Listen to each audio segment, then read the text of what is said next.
Hello everyone, welcome back to the EngLang Pro YouTube channel. My name is Sarah, I'm one of the tutors here, and all of us here on the EngLang Pro team have scored in the top 1% of the state, and we are so committed to helping you achieve your full potential in the subject, whatever that may be. So today's video, we're going to be speaking about Australian language use.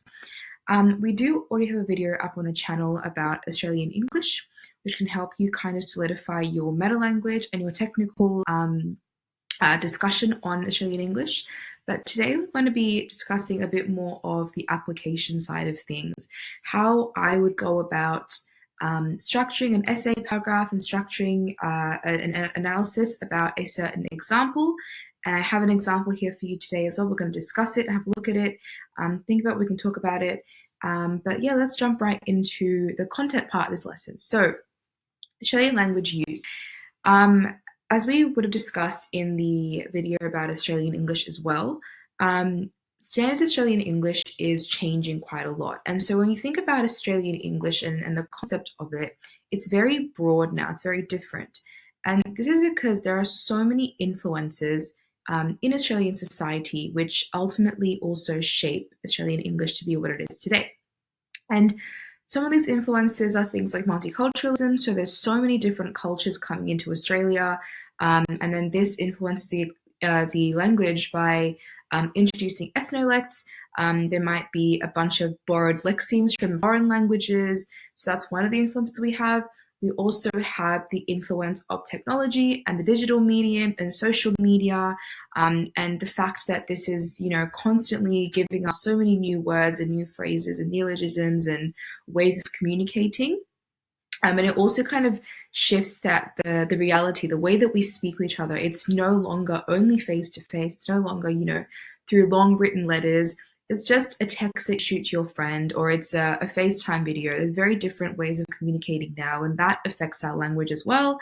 And also we have influences of changing social values. So there is a much more increased, acceptance of individuality and identity, and a very obvious assertion of this and acceptance of this.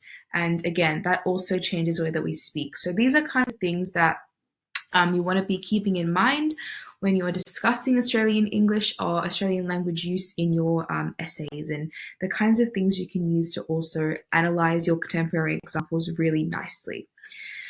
Now, a really great way to sort of understand this concept of Australian English is to literally just be yourself. So you yourself, as a Year 12 English language student, are in the exact society that you are discussing. It's not like you're an outsider looking into the society. You are in it, you are existing in it, you are participating in that language as well. And so think about the way that you use language, the way that your friends might use language, or your parents might use language. Do you speak in a certain ethnolect? Do you change your accent at home? Are there different sort of ways of communicating that, your friends might understand, but people outside of your friend group might not understand? Do you create an in-group, which we're going to talk about today as well? All of these different things, when you consider them, you are already in the position to analyze this yourself, and it could really, really be effective in giving you the very much needed insight for your essays and for your analysis. So let's have a look at in-groups and in-group creation, the kind of effect this has. So what is an in-group? Now, in-groups are established when people who have shared identities come together because of their also shared language use. Now, all of us are going to be a part of some in-group at some point in time, or even probably now. So, one in-group could just be people of your own culture. You might speak a certain ethnolect with those people, but the second that someone else from a different culture or different group comes into your own in-group and tries to understand what you're saying, there's going to be a little bit of a barrier there of understanding. They're not really going to fully understand the certain words that you might use or certain expressions that you might use. Something that expresses happiness and joy in your ethnolect might express sadness or disappointment in someone else's. And so there's a bit of a rift there in understanding that can occur out of this in-group creation. Another really popular one is young people when we speak in our own sociolects and idiolects.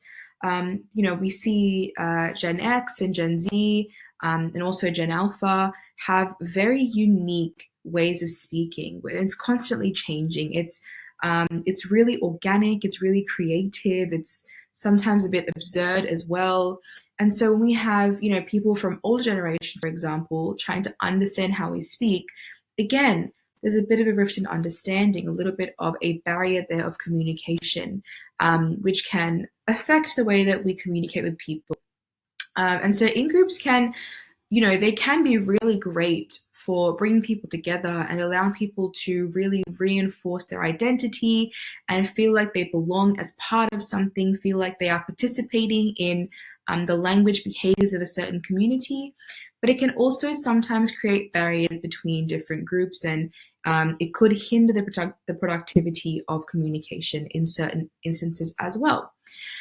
So I have an example that we're going to have a look at right now. Now, this is from the Australian Labor Instagram page, and this post was put out. So this was posted on April 26th, so right before the election earlier this year in May.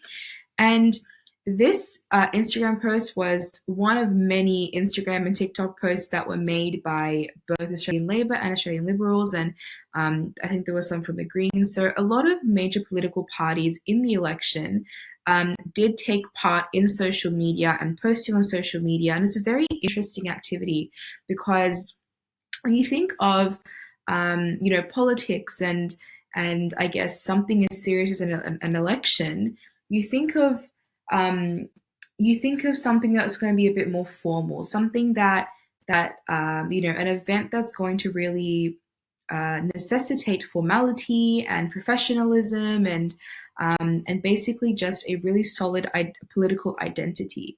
But really interestingly, we saw, with the really widespread use of social media now, we see these really major political parties come into the space of social media because they want to appeal to younger generations. They want to appeal to people that are using these platforms and therefore using language that is used on these platforms.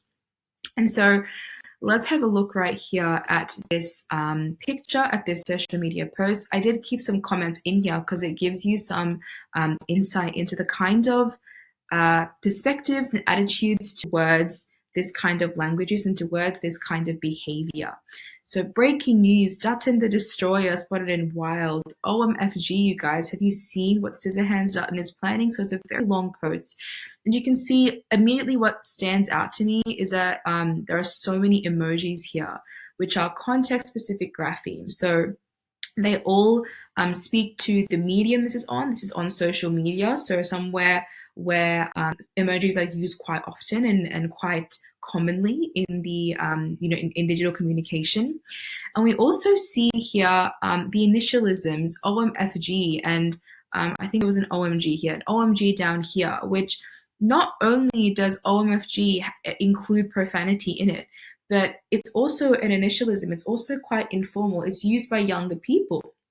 And there's, so many, a number of different changes in font, not in font, in size, in capitalization, non-standard capitalization. There's a bunch of different emojis. There's a bunch of different exclamation marks and question marks. There's a lot going on here. And essentially what Australian Labor here is trying to do when you think about it is, look, it's really, really close to the election. This is April 26th, and the election was, I believe, in early May. So, they're really trying to come out on social media and show young people that they care and show young people what their policies are, what they kind of believe in. And they're trying to sort of poke fun at the opposition through using means such as this to basically just put their point across in a very sort of humorous and lighthearted way, which is quite interesting because a lot of young people, when they see this kind of language use and they see this kind of linguistic behavior, they think well, that's a little bit strange, like I don't really know why you're trying so hard. It's not really an accurate representation of how we speak. And so the in group of young people, because it's already so well established and so well, I guess, understood by those who actually use it, as soon as someone comes in and says, okay, we want to try and replicate exactly what you guys are saying, they think, hold on, you can't do that because it's not the same. It's not going to be the same. And we see that here in these comments. I'm not reading that essay. I at least put Minecraft parkour in the background. And we have someone here saying, oh, I actually really have some respect. And then we have someone else saying, oh, I love this. So there's a range of different, and I'm sure if you scroll those comments, there's going to be a bunch of different comments about the different opinions on this post. But as you can see, there are so many different opinions about it. Some people love it, some people hate it, some people think it's disrespectful, and that is all really great stuff to include in our essay paragraph, which we're going to have a look at right now. So before we actually get to the paragraph, I would like to preface that this paragraph is not a full paragraph. It is just one example of how you can incorporate a contemporary example into your paragraph. So in an actual paragraph, you need 2 examples. This paragraph that I've written only has 1, which is why it's quite long. But it's just to show you how you can include a discussion of your chosen contemporary examples. Now, when we write our paragraphs in English language, we have a very foolproof, structured sort of outline for you on how you can write. Now, to begin our paragraph, we always need a topic sentence. This is going to really nicely introduce to your examiner, help you to show off to your examiner, essentially, what you have to say. It's a very concise, short sentence, something that's going to just hint at what the rest of the paragraph has in store for your reader. And then before you even introduce your example, you're going to warm your reader up to the concept you're discussing. So this is going to kind of follow on from your topic sentence. It's going to sort of expand on it a little bit more, but not too much.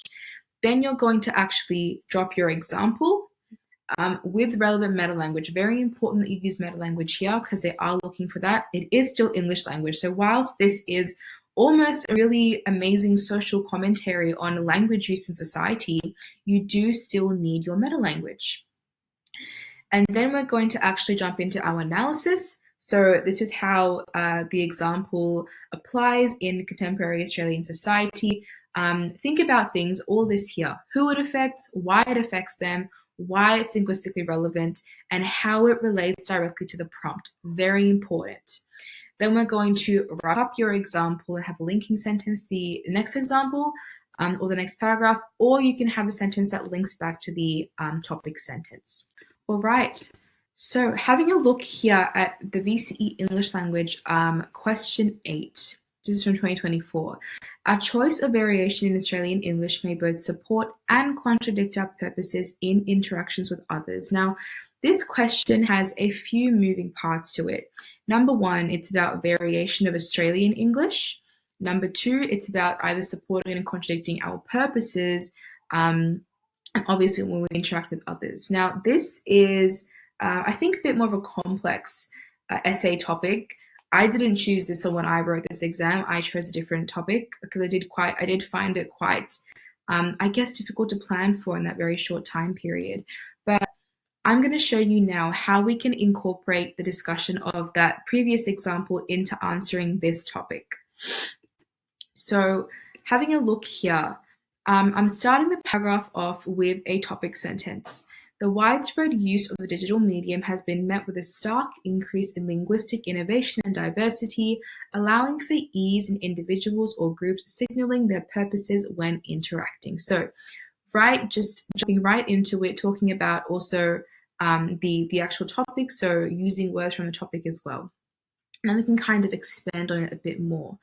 Language choices employed by many, including influential groups and figures, has allowed users to achieve their purposes and appeal to groups of society, while unintentionally contradicting these same purposes, as a linguistic diversity is not met with equal enthusiasm by all groups. So here I'm introducing that discussion of support and contradict purposes. Now I can include my example. For example, in the lead up to the 2025 federal election, major political parties such as the Labour Party employed the use of social media to disseminate their political advertisements. In an Instagram post by the Labour Party in late April 2025, the Labour Party asserts its stance on former opposition leader Peter Dutton employing informal initialisms which included profanity such as OMFG, as well as a diminutive and reduplicated adjective pair snippy snippy to depict Dutton's political plans. The post also employs a range of context-specific graphemes, such as emojis to convey emotion and compensate for the absence of face-to-face interaction, a key component of communication on the digital medium. Now, a few things to have a look at here in this introduction of my example. It is quite a long introduction of my example.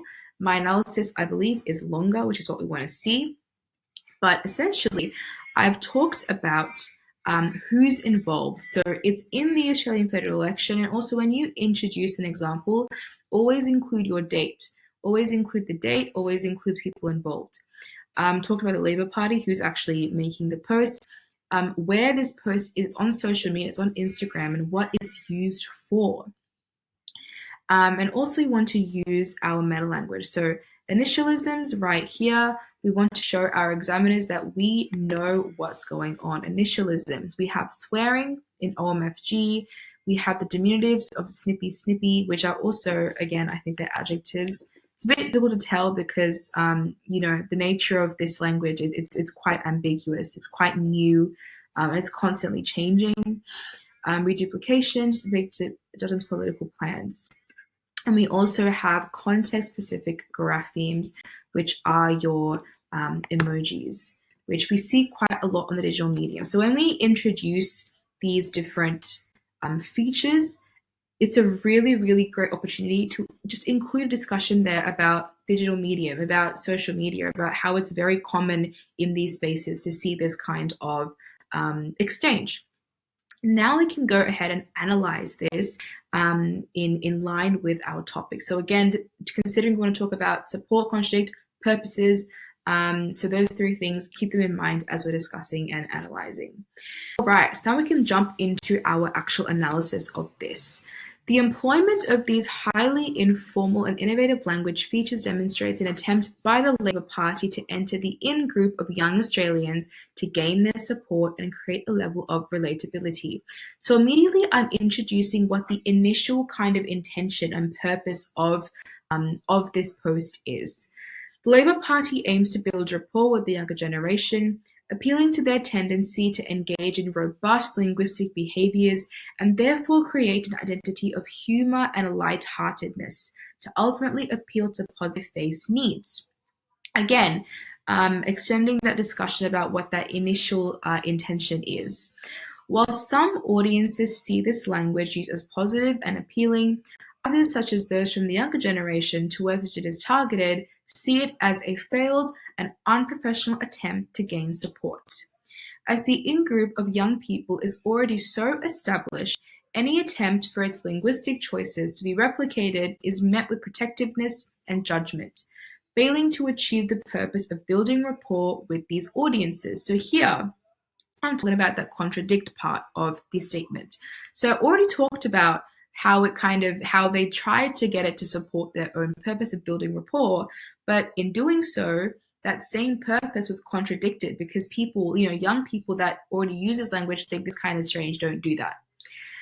Such language use is therefore considered counterintuitive, making the election seem less like a national event which has serious and wide-scale consequences and more like an opportunity for experimentation with language choice. So kind of taken away from that serious aspect of an election, which is obviously going to be quite serious. So that was my analysis. Now I can wrap up my argument. Thus, the Labour Party inadvertently contradicts their own purpose here, as they ultimately fail to build rapport with a generation which increasingly values responsibility and care for the future, while also indicating a level of exclusivity for their own social elect. So, wrapped up my argument there, wrapped up my example, And in an actual full paragraph in an English language exam, I would repeat this process again for another example. So hopefully you can see now how I sort of went about discussing this topic. You have an example here as well, an exemplar, sorry, on an example that was very recent. And this is sort of the kind of thing you want to keep an eye out for. Not all contemporary examples are going to always be articles. Your own communication with your friends and your community and your people, that in itself is a contemporary example. There is so much to analyze. And I just want to say, as Year 12 students studying English language, you are in the perfect position to observe this, to sit on the outside and just observe this language because you're already a part of it. And that gives you such incredible insight. So hopefully this has helped you get a bit of an understanding on Australian language use in contemporary Australian society, as well as how you can include a discussion of this in your essay paragraphs.